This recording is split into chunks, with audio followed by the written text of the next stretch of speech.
അത് ഞങ്ങളുടെ കണ്ണിൽ കണ്ട അതിന്റെ ഏറ്റവും വലിയ തേജസ്സാർന്ന രൂപമായിരുന്നു പാണക്കാട് സയ്യിദ് മുഹമ്മദ് അലി ശിഹാബ് തങ്ങൾ. മതമാണ്, മതേതരത്വമാണ്. ആ പാണക്കാട് സയ്യിദ് മുഹമ്മദ് അലി ശിഹാബ് തങ്ങളുടെ നേതൃത്വത്തിൽ അങ്ങാടിപ്പുറം തളിക്ഷേത്രത്തിൽ അഗ്നിബാധയുണ്ടായപ്പോൾ, ഈ നാട് മുഴുവൻ വിറങ്ങലിച്ചു നിന്നപ്പോൾ, ആരോ ചെയ്തതാകാം, വല്ല വർഗീയവാദിയാകാം, സാമൂഹിക വിരുദ്ധനാകാം, മാനസിക രോഗിയാകാം, ആര് ചെയ്താൽ എന്ത്? ഒരു തീക്കൊള്ളി മതി, ഒരു തീക്കൊള്ളി മതി. ഒരു ബഹുസ്വര സമൂഹത്തിൽ, പ്രത്യേകിച്ചും വൈകാരികമായിട്ട് ചിന്തിച്ച് പ്രവർത്തിക്കുന്ന ഒരു സാമൂഹിക സംവിധാനത്തിൽ എല്ലാം തകർക്കാൻ ഒരു തീപ്പൊരി മതി.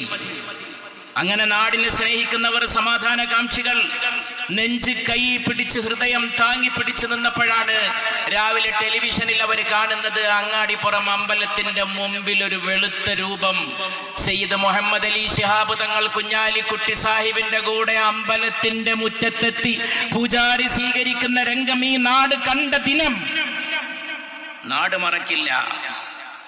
ഞങ്ങളുടെ പണി അതാണ്. ഞങ്ങൾക്ക് ഭിന്നിപ്പിച്ച ചരിത്രമില്ല, അകൽച്ചയുണ്ടാക്കിയ ചരിത്രമില്ല, വാക്കുകൊണ്ട് ബോംബിട്ട ചരിത്രമില്ല. എവിടെയെങ്കിലും കൊണ്ടുപോയി ആരെങ്കിലും ഒരു ബോംബിട്ടാൽ ബോംബിന്റെ പ്രത്യാഘാതം ഇത്ര കിലോമീറ്റർ കണക്കുണ്ട്.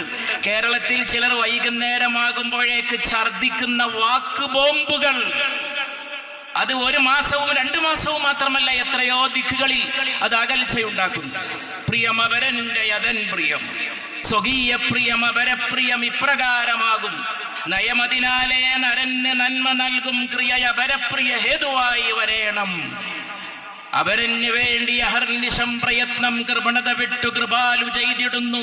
കൃപണനഥോ മുഖനായി കിടന്നു ചെയ്യുന്ന ഭജയകർമ്മം അവന് വേണ്ടി മാത്രം. ഇനി പറയുന്ന 4 വരി കേൾക്കാത്ത മലയാളികൾ കുറവായിരിക്കും. നാരായണ ഗുരുവിന്റെ മരിക്കാത്ത വാക്കുകളാണ്. അവൻ ഇവനെന്നറിയുന്നതൊക്കെ ഓർത്താൽ അവനിൽ ആദിമമായ ഒരു ആത്മരൂപം. അവനവൻ ആത്മസുഖത്തിനാചരിക്കുന്നവയവരന് സുഖത്തിനായി വരേണം. സ്വന്തം സുഖത്തിന് ചെയ്യുന്ന കാര്യം പോലും മറ്റുള്ളവന്റെ സുഖത്തിനായി വരണമെന്ന് പഠിപ്പിച്ച നാരായണ ഗുരുവിന്റെ നാടാണ് ഇന്ത്യ. അതാണ് ഈ കേരളം. ആ പാരമ്പര്യമാണ് ഇവിടെ നിലനിർത്തേണ്ട.